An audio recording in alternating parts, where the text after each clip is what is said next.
Hello സുഹൃത്തുക്കളെ, ഞങ്ങൾ Ajman ഹോസ്പിറ്റലിൽ പോയിരുന്നു. എൻ്റെ സുഹൃത്തിനെ കാണാൻ അഡ്മിറ്റാണ് ഹോസ്പിറ്റലിൽ. പ്രഷറിൻ്റെ ചെറിയൊരു ബുദ്ധിമുട്ടുമുണ്ട്. ചോദിച്ചു വന്നപ്പോൾ അവർക്ക് ലൈഫിൽ ഒരുപാട് ടെൻഷൻ ഉണ്ട്. എന്തിനാ ടെൻഷൻ അടിച്ചിട്ട്? ടെൻഷൻ അടിച്ചുകൊണ്ട് എന്തെങ്കിലും പരിഹാരം ഉണ്ടാവും?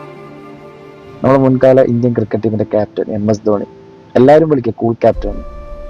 ആളെ ഫേസിൽ എപ്പോഴെങ്കിലും നിങ്ങൾ ടെൻഷൻ കണ്ടിട്ടുണ്ടോ? ആൾ ഭയങ്കര കൂളായിട്ട് കാര്യങ്ങൾ പരിഹരിക്കാം. സോ ടെൻഷൻ കൊണ്ട് എന്താ പറയാ, ഒരു ഉപകാരം ഇല്ലാത്തൊരു കാര്യമാണ്. നമുക്കിപ്പോൾ റോഡിൽ പോയി ഒരു ഫൈൻ കിട്ടി, നമ്മൾ ഒരുപാട് കാറിൽ ടെൻഷൻ അടിച്ചിരുന്നു. ആ കിട്ടിയ ഫൈനിൽ പോവോ? ഇല്ലല്ലോ. അടുത്ത പ്രാവശ്യം അത് പരിഹരിക്കാൻ നോക്കാം.